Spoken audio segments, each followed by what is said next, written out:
मोहतरमा, बहुत बहुत शुक्रिया आपका कि आपने एक अहम मौजू पर मुझे बोलने का मौका इनायत फरमाया। और बड़े अफसोस की बात है कि बड़ी धूमधाम से हुकूमत की तरफ से इस बात को रखा गया, मगर 30 से ज़्यादा MP यहाँ पर मौजूद नहीं हैं।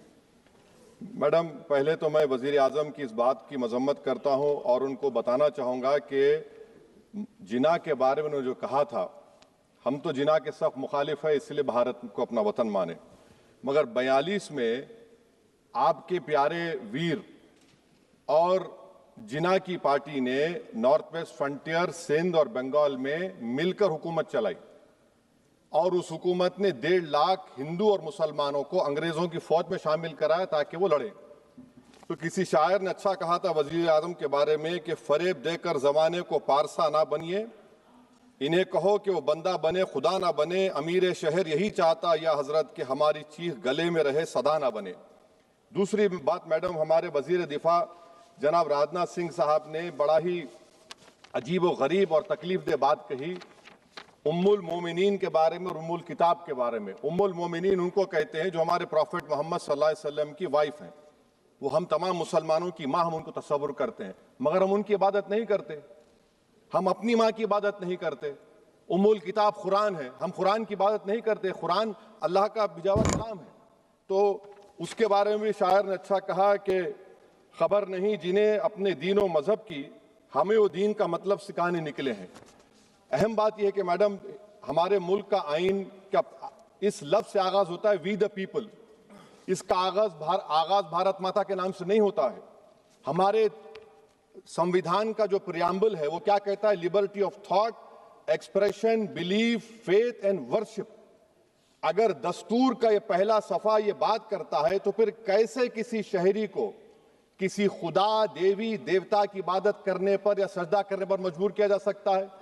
आप ही की पार्टी से आज की जो बातें हुई है इसी का बोल रही हैं। हमारे कॉन्स्टिट्यूंट असेंबली में मैडम एक मोहतरमा थी रोहिणी कुमार चौधरी ने एक तजवीज दी थी कि प्रियम्बल में किसी देवी के नाम से शुरू हो। उन्होंने खास तौर से वंदे मातरम का जिक्र किया, मगर उसको कबूल नहीं किया गया। फिर KV कामत साहब ने एक तजवीज दी कि इट्स सिटीजन्स को बदलकर हर सिटीजन्स किया जाए और खुदा के नाम से शुरू किया जाए, वो तरमीम को मुस्तरद कर दिया गया। हमारे संविधान का उसूल यह है कि भारत क्या है, उसकी अवाम है, अवामी कानून की मुसन्निफ है, अवाम की मर्जी से सबसे बालातर है, अवामी हाकिम है। मुल्क किसी खुदा, देवी, देवता, मजहबी इलामत के नाम से नहीं चलता, ना मुल्क किसी एक मजहब की मिल्कियत है। इसीलिए बाबा साहब अम्बेडकर ने क्या कहा था? उन्होंने मदर इंडिया के नजरिए को मुस्तरद किया। बाबा साहब ने एक नई इस्तिलाह वजह कर दी और कहा कि भैक्षित भारत, ये बाबा साहब अम्बेडकर ने कहा। अब मैडम, अगर मजहबी आजादी इस आइन का बुनियादी उसूल है तो सवाल ये पैदा होता है कि उस वक्त हमारे जो कॉन्स्टिट्यूंट असेंबली के प्रेसिडेंट थे जनाब राजेंद्र प्रसाद साहब ने किस बुनियाद पर वंदे मातरम को कौमी तराना करार दिया? ना तो कोई सेक्यूरिटी रेजोल्यूशन है इसके बारे में। मैडम, मैं आपको बताना चाहूंगा कि जुडिशरी क्या कहती है। बीजू इमैनुअल केस है 1986 का, जिसमें जिहोवा विटनेस ने कहा कि मैं नेशनल एंथम के वक्त खड़े रहूंगी, पढ़ूंगी नहीं। सुप्रीम कोर्ट ने कहा कि उसने कोई गुनाह नहीं किया। वहीं एक 2017 का केस है अश्विनी उपाध्याय का केस सुप्रीम कोर्ट का, उन्हें कहा गाइडलाइंस दिए जाएं वंदे मातरम पर, सुप्रीम कोर्ट ने नहीं कह दिया। फिर आप आ जाइए madam, prevention of insult act national 1971, इसमें नेशनल सॉन्ग नहीं है, सिर्फ नेशनल एम्बलम और आपका नेशनल एंथम है। फिर आप आ जाइए 40th अमेंडमेंट आर्टिकल 51A 76 में पास हुआ, उसमें भी इसका कोई जिक्र नहीं है।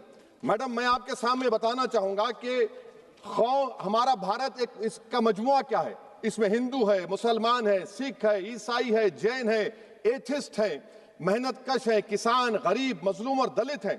मगर अगर जो तकारीर आज हमने यहाँ पर सुनी और बाहर जो सुनते हैं, अगर भारत को देवी कहने और उसके आगे सजदा करने, तो दरअसल कौम परस्ती को, वतन से मोहब्बत को मजहब में तब्दील कर रहे, और फिर यहाँ पर बोल रहे कि अगर भारत में रहना है तो वंदे मातरम गाना पड़ेगा। भाई, ये तो संविधान के खिलाफ है, सुप्रीम कोर्ट के जजमेंट के खिलाफ है। अगर वंदे मातरम मैडम कौमियत का मियार है तो फिर सवाल ये है कि हजरत मोहानी की कौमियत क्या थी जिसने इनकलाब जिंदाबाद का नारा दिया? अगर यूसुफ मेहरली ने quit India, Simon go back का नारा दिया तो उसकी कौमियत क्या थी? अगर हैदराबाद से मौलवी अलाउद्दीन जो मक्का मस्जिद का पहला मुजरिम है काला पानी में, और तुरेबाज खान जो मारकर लाश को लटका दिया गया था हैदराबाद में 8 दिन तक, उसकी कौमियत क्या थी?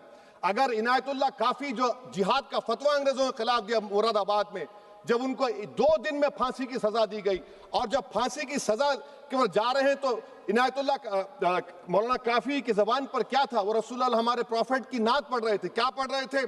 कोई गुल बाकी रहेगा ना चमन रह जाएगा, पर रसूलुल्लाह का दीन हसन रह जाएगा। तो उनकी कौमियत क्या थी?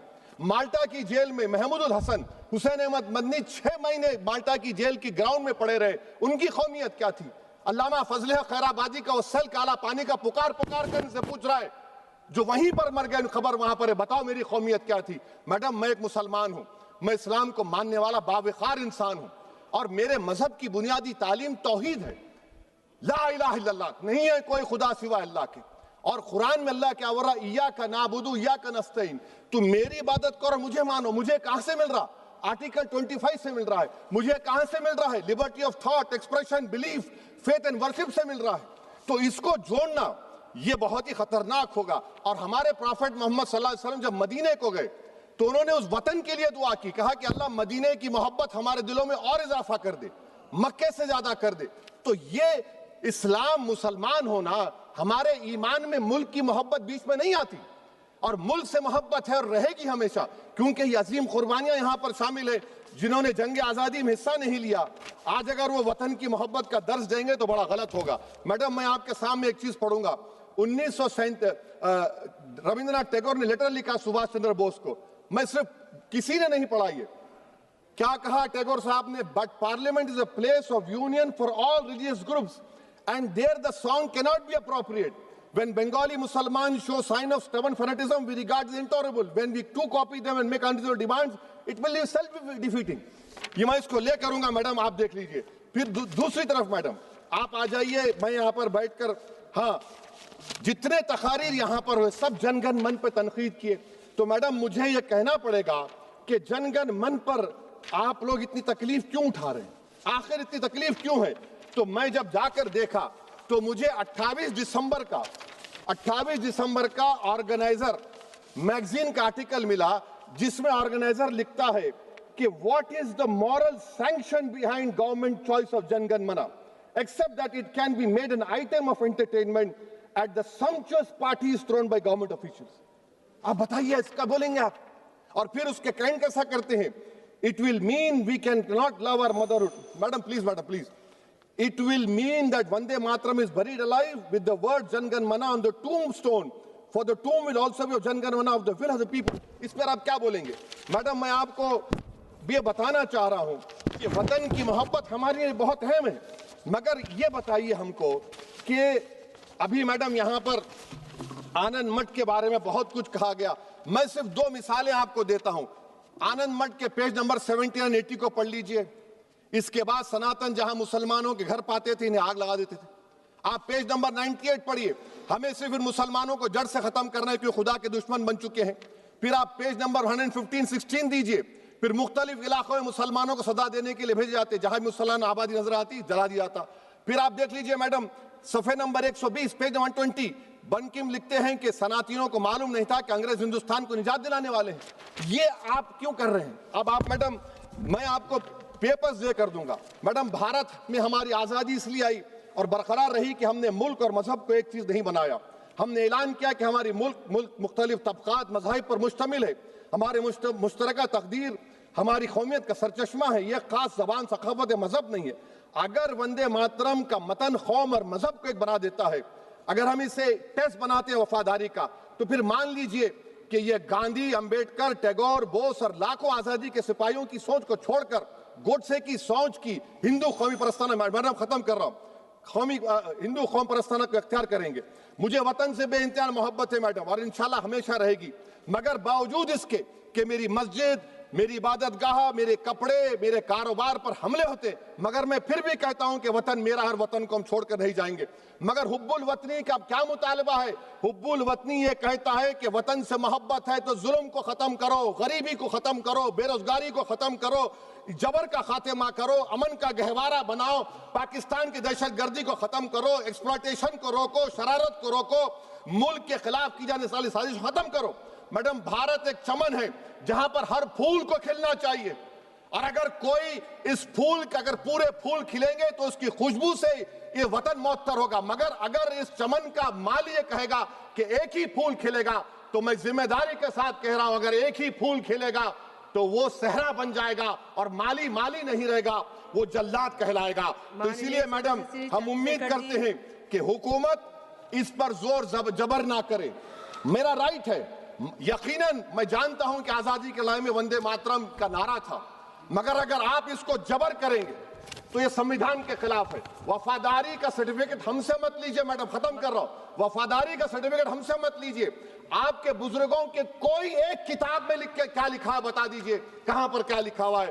तो मैं मैडम मैं इस शेर पर अपनी बात को खत्म कर रहा हूं मैडम, मैं इस शेर पर अपनी बात को खत्म कर रहा हूं मैडम, मैं अपनी बात को खत्म कर देता हूं मैडम, क्योंकि आप बहुत जल्दी में हैं। कि भारत जिंदाबाद, हिंदू मुसलमान जिंदाबाद, दलित जिंदाबाद, ईसाई जिंदाबाद, आदिवासी जिंदाबाद, जो किसी खुदा को नहीं मानते वो भी जिंदाबाद, और मैडम सब पिछड़ा सब आ गया इसमें। तो हम उम्मीद करते कि इस रूह को आप समझेंगे अगर आप सिर्फ अपनी आइडियोलॉजी को लेकर चलेंगे। और आखिर में मैडम, जनाब बंकिम चंद्रा साहब के बारे में मैं आपके सामने डॉक्यूमेंट लेकर रहा हूं कि उन्होंने बीए का एग्जाम पास नहीं किया था, 7 मार्क्स से फेल हो गए थे, ये भी रख रहा हूं। तो आप जिसको लिटरेरी जायंट बता रहे, ये नहीं है। बहुत बहुत शुक्रिया मैडम।